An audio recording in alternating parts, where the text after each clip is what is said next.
The United States and Iran have one of the world's most complicated and controversial relationships. The United States is the world's most preeminent superpower with a population of more than 320 million, while Iran is a major power in her own right, with a population of more than 80 million. These countries represent 4% and 1% of the living human population, and for the past 41 years, they've had absolutely zero diplomatic relations, and have come close to the brink of total war on more than one occasion. At the beginning of 2020, war between the two sides seemed almost inevitable. The United States assassinated an Iranian major general in a drone strike, and Iran retaliated by initiating artillery strikes against American military bases across Iraq. Had a war broken out from there, it had the potential to become the biggest conflict in human history since the Second World War. This time, that fate was thankfully avoided. But in order to understand how it got so close and why it could still happen during another crisis in the future, you've got to understand the entire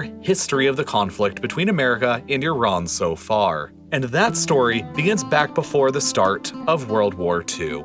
At the beginning of the 20th century, oil was first discovered within the deserts of Iran by the British. As more and more of these discoveries were made, it was revealed that Iran in fact contained the fourth largest proven reserves of oil anywhere on the planet, and that the country was an undiscovered and unrealized energy superpower. The only problem for the British, of course, was that these discoveries were located within Iran, and Iran wasn't within Britain's vast colonial empire that already spanned a quarter of the globe. Not too worried about that pesky little detail, Britain negotiated a deal with Iran to share in the massive profits that were bound to come from the extraction of all this oil. They created the jointly owned Anglo-Iranian Oil Company, but it wasn't exactly set up very fairly. Iran, the country where all of this oil was actually located, was only entitled to 16% of the company's profits, whereas the other 84% of profits were going directly to the British. By the start of the Second World War, the Anglo-Iranian Oil Company grew to control all of Iran's oil and had grown to become the largest company in the entire British Empire. But this massively valuable asset was coming under threats. Discontent at the company's unfair terms was growing within Iran itself, while at the same time in 1941, Nazi Germany invaded the Soviet Union and opened up the largest military front line ever seen in human history. Iran stood geographically at the Soviet Union's southern flank, and their intentions were considered suspect by both the British and the Soviets. Despite having declared neutrality at the onset of the war, Iran's ruling Shah, or emperor, was widely considered by the Allies to be too friendly towards the Nazis. If Iran were to have cooperated with the Axis, it could have opened up another southern front for the Soviets to deal with that would have diverted vital troops away from the critical Eastern Front. It could have jeopardized the Soviet Union's own oil fields in the Caucasus right on Iran's doorstep, and it would have potentially placed Britain's largest oil company in the hands of the Nazis. So in order to prevent any of that from happening, and in order to ensure that Iran could be used as a transportation corridor to get vital supplies into the Soviet Union, neutral Iran was invaded by both the Soviets and the British. Vastly outnumbered and far behind in technology, Iran never stood a chance and surrendered within just a week. The old, troublesome Shah was overthrown and replaced by the invaders with his much younger 21-year-old son, Mohammad Reza Pahlavi, whom the Allies felt would be far less capable of acting against their interests. Iran was effectively occupied for the entire Second World War by the Allies, which eventually saw the deployment of more than 30,000 Americans and the transportation of nearly 1/3 of all the supplies that America sent to the Soviet Union. After the war ended, the Allies left and ended their occupation, but the unfair terms that the British had established in regards to Iran's oil came back into question. By the early 1950s, Britain was still taking home the majority of Iran's oil profits, while the conditions for Iranian oil workers and their families remained terrible. At the same time, the British were also withholding all of the company's financial records from the Iranians, and had refused all of their requests at being audited. The support for nationalizing the company within Iran was getting overwhelmingly massive, and by 1951, Iran's democratically elected Prime Minister Mohammad Mossadegh, with unanimous approval from the Iranian parliament, finally did so. Britain responded to this by immediately embargoing all Iranian oil, and then 2 years later, in 1953, Britain's MI6 and America's CIA organized a military coup within the country to overthrow Mossadegh's government. As many as 300 Iranians were killed during the coup. Mossadegh himself was placed under house arrest for the rest of his life, while the Shah was elevated to being essentially an authoritarian dictator within the country. Having had his position installed and guaranteed by Western powers twice now, the Shah became widely viewed in Iran as little more than a Western puppet. And as the Cold War developed out of the ashes of the Second World War, Iran's strategic location at the Soviet Union's southern flank, her vast strategic reserves of oil, and her authoritarian leader who owed his position and loyalty to the West, made Iran a natural and valuable ally of the United States for the very first time. The Shah pursued a staunchly pro-American and pro-Israel foreign policy, and for decades, Iran became one of America's most important Cold War-era allies. But over the decades, the Shah's policies and cozy relations with the West alienated much of his home base support. He ran a vast network of secret police within the country who arrested thousands of political opponents, and many more, like Ayatollah Khamenei, were exiled. Widespread torture of political dissidents in prison was reported. He outlawed the Iranian Communist Party. He continued friendly relations with both America and Israel, despite nearly none of the rest of the Islamic world even recognizing Israel, while he carried out a domestic policy of modernization, secularism, and the enfranchisement of women. All of these policies combined alienated Iran's leftists, the working class, and the hardcore Shiite Muslim conservatives and clergy, and by the late 1970s, Iran's long-standing political unrest had transformed into full-scale revolution. A movie theater was set on fire in Abadan that killed at least 420 people, with the Shah's regime blaming Marxist and Islamist insurgents, while many of the protesters felt like it was more likely the Shah's own secret police. The following month, protesters gathered in the capital Tehran's main square, and the Shah's army opened fire on them indiscriminately, killing and wounding hundreds more. More than 5 million Iranians took to the streets demanding the Shah's abdication, and after defections from his army became rampant, Mohammad Pahlavi realized that his position was impossible to maintain, and he fled the country in exile in early 1979. The new radical Shiite Islamist government that replaced the Shah's regime immediately abolished the monarchy and invited Ayatollah Khamenei back to the country after 15 years of exile to become Iran's new supreme leader, and the modern Islamic Republic of Iran was born.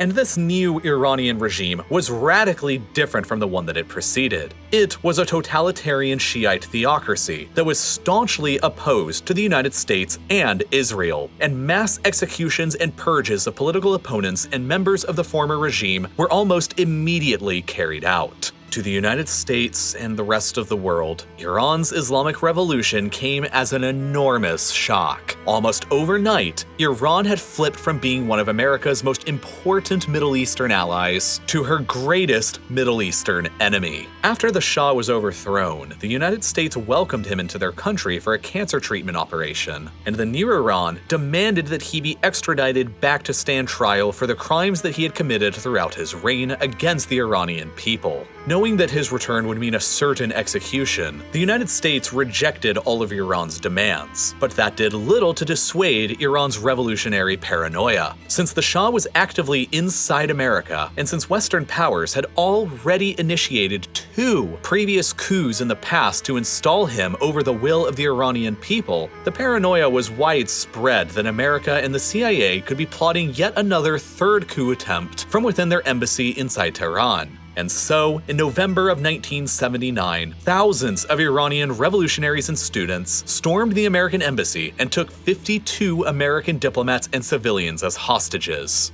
America eventually sent the Shah away to Egypt, while the Carter administration worked for months to secure the hostages' release. But when diplomacy went nowhere, Carter authorized a raid by the United States Army Rangers in April of 1980 to attempt a rescue operation. But the raid turned into a disaster. Codenamed Operation Eagle Claw, a helicopter crashed into a transport plane before any contact with the Iranians was even made, and 8 American soldiers lost their lives. Carter ordered the mission to be abandoned, and the hostages remained under Iranian control. It was at this point that the United States decided to sever all diplomatic relations with Iran's new regime, and they have been frozen ever since. But a few months later, something else incredible and unexpected happened. In September of 1980, Saddam Hussein's Iraq launched an all-out invasion of conquest into Iran. For years preceding this, Saddam had wanted Iraq to overtake and supplant Iran as the dominant power in the oil-rich Persian Gulf. But they were never capable of doing anything about it, because Iran had a colossally larger military, and they had the support of America and Israel, all of which made her vastly more powerful. But after Iran was thrown into chaos by her revolution and regime change, with massive purges and executions of government officials, and after she was abandoned by both America and Israel and was left without any major foreign allies, Saddam calculated that now was better than ever to take advantage and attack. Iraq expected a rapid victory, but the war that followed turned into an 8-year-long stalemate that most resembled the Western Front of World War I.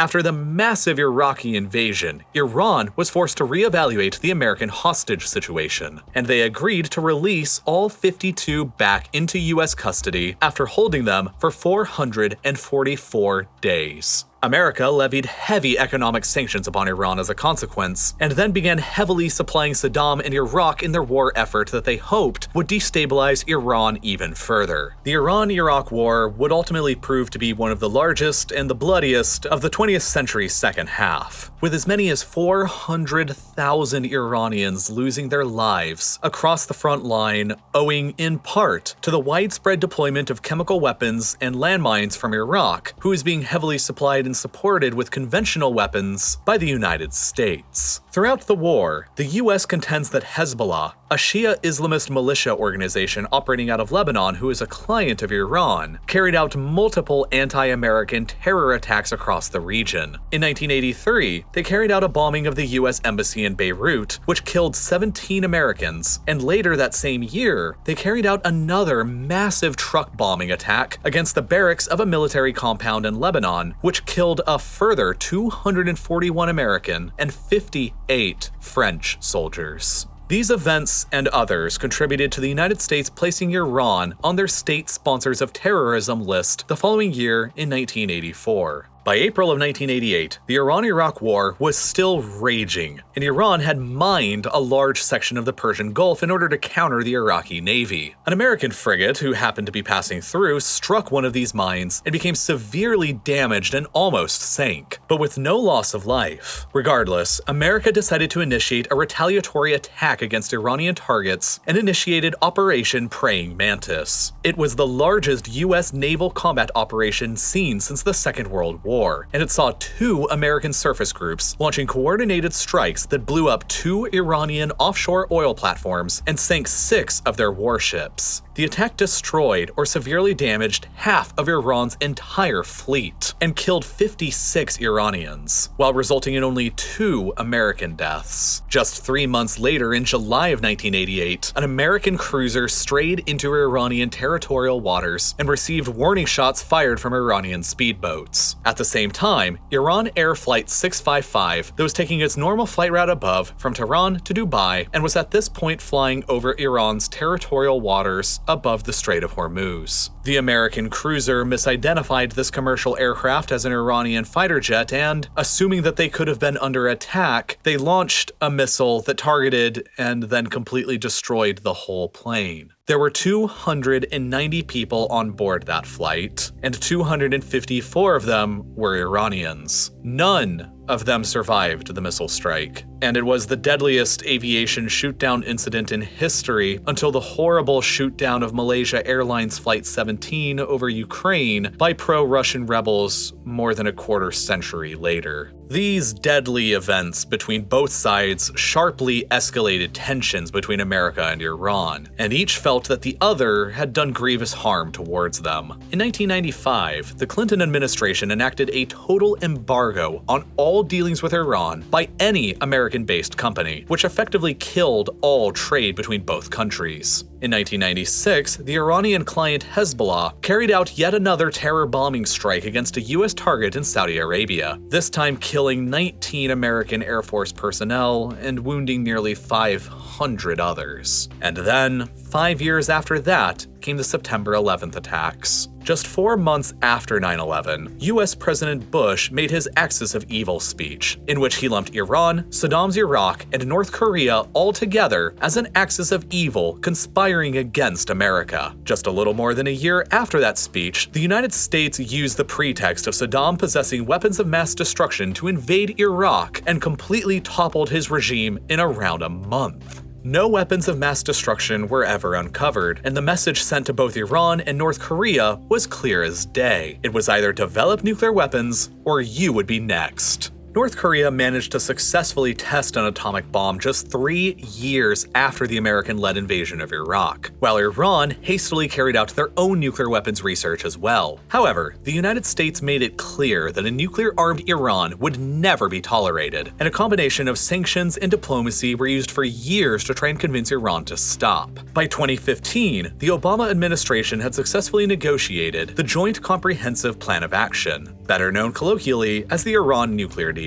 The treaty's terms are complex, but the TLDR is that the US agreed to end a sweeping series of sanctions they had previously placed upon Iran, while Iran agreed to give up their pursuit of nuclear research and allowed foreign inspections to routinely investigate them. Iran's and America's relationship was beginning to show some signs of rapprochement. But then, things took another curveball. In 2016, Donald Trump was elected the new president of the United States on a platform that included a vow to fully withdraw the US from the Iran nuclear deal and to reinstate tougher economic sanctions. In 2018, Trump carried through with these campaign promises, and Iran counter-threatened that they would continue on with their nuclear program and even close the Strait of Hormuz to international shipping if things escalated any further, which would have completely crashed the global oil economy. Relations between the two were back to being tense, and then things got even worse the next year. In May and June of 2019, several merchant ships traveling through the Persian Gulf were damaged in 2 separate violent incidents. The West blamed Iran, and then Iran denied all involvement. In June, Iran shot down an American drone that was flying over the Strait of Hormuz, and tensions increased even further. And then in July, an Iranian oil tanker was seized by the UK as it was passing through the Strait of Gibraltar on the grounds that it was shipping oil to the Bashar al-Assad regime in Syria, in direct violation of EU sanctions. Iran countered this by capturing a British oil tanker and taking its crew hostage as it was later passing through the Persian Gulf. Both sides eventually released the other ships and crew, but it was clear that tensions were reaching a boiling point. And then they dramatically escalated near the end of the year. On the 27th of December 2019, a rocket artillery attack from some assailant on America's K-1 military base in Iraq left 1 US civilian contractor dead and 4 other soldiers wounded. America blamed the attack on Hezbollah and other Shiite Islamist militias supported by Iran, though both Hezbollah and Iran denied all responsibility. At this point, there were about 5,000 US troops who were stationed in Iraq who were helping in the ongoing fight against ISIL, and 2 days later on the 29th, they decided to initiate a retaliatory strike against Hezbollah's weapons depots and command centers across both Iraq and Syria. These American airstrikes killed 25 Hezbollah-affiliated militiamen and wounded nearly 60 others. Escalating things even further a couple days after that on December the 31st, Iran-backed militiamen stormed and attacked the United States Embassy in Baghdad. The embassy was heavily vandalized, but nobody on either side was killed, and the US blamed Iran once again for the provocation.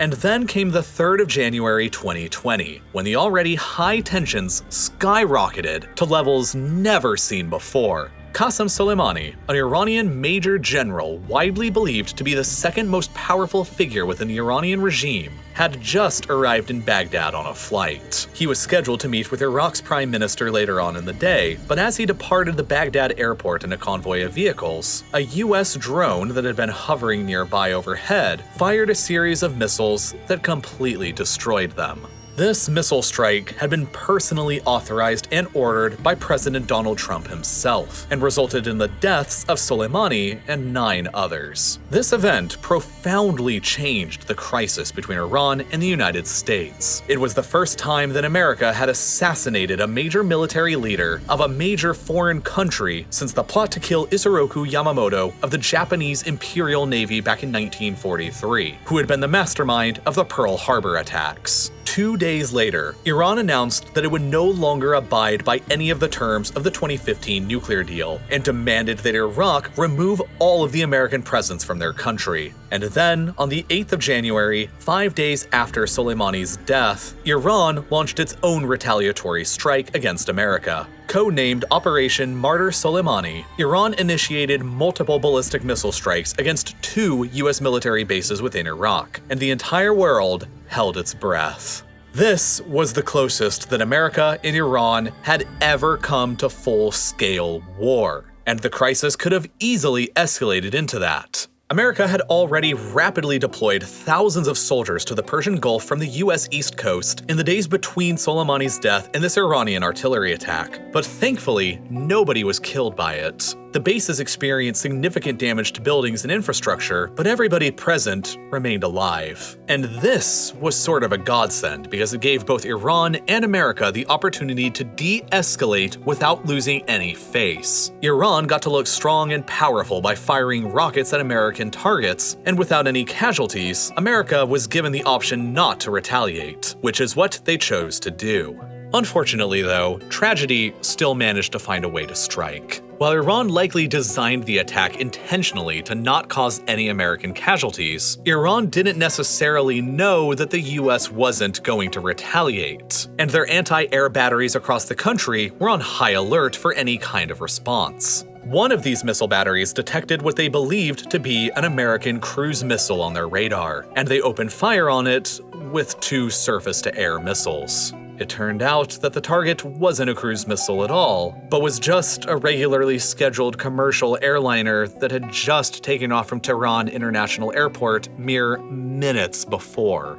The plane in question was Ukraine International Airlines Flight 752, traveling from Tehran to Kiev with 176 people on board. The Iranian missiles completely destroyed the plane and killed everybody on board, including 82 Iranian and 63 Canadian citizens. Initially, the Iranian government denied all responsibility and attempted to cover the disaster up by blaming the crash on technical faults with the plane itself. But after raising suspicion when they wouldn't allow any investigators access to the crash site, the government finally admitted to mistakenly shooting the plane down a few days later on January 11th. That attempted cover-up sparked massive protests across Iran and against the regime, and the brink of war against the United States had just narrowly been avoided. Hundreds of innocent people died as a result of the conflict between Iran and the United States in 2020. But of course,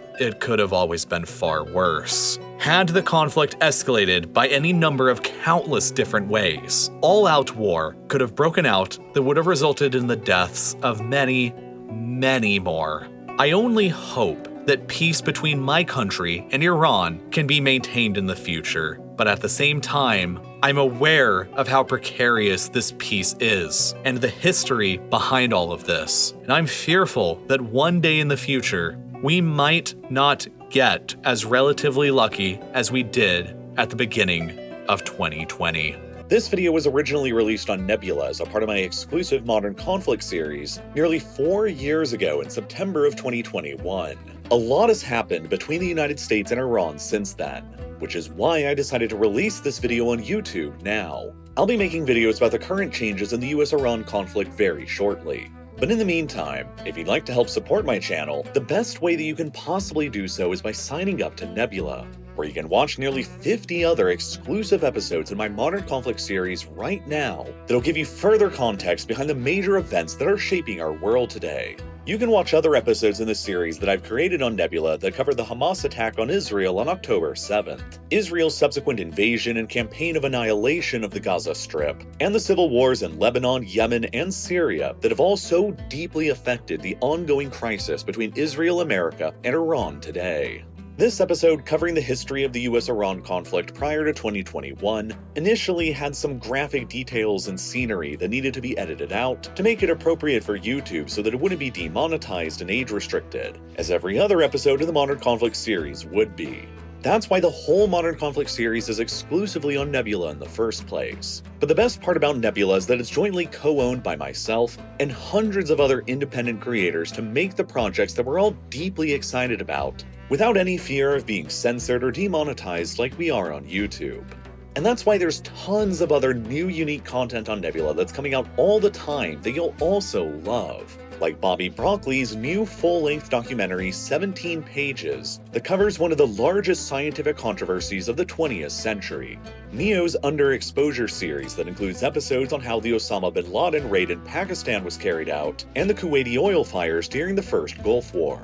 And Lindsay Ellis, who now exclusively posts all of her new videos to Nebula instead of YouTube. And so many others. I also know that there's a lot of streaming platforms out there right now and you don't really want to get stuck with another monthly cost to keep track of. But I also know that if you've watched this all the way through to the end, there's so much content on Nebula that you'll love as well, and so much more coming out with every new month, that you could consider a lifetime membership to Nebula as well. You just pay once and then you'll get lifetime access to everything that I and hundreds of other creators will ever produce on Nebula for as long as we both last, and then you'll never have to worry about a recurring subscription or ads ever again. That's the best way possible to support what I'm doing here on Real Life Lore. But even if you'd rather not make that large of an upfront commitment, you can still help support me by signing up for a yearly or a monthly subscription to Nebula as well, which you can also get for a fantastic deal with 40% off by scanning the QR code or clicking the button here on your screen right now, or by following the link that's down below in the description. Any of which will also get you access to everything on Nebula for the very low price of just $3 per month or $36 a year. I hope that you'll consider signing up, and as always, thank you so much for watching.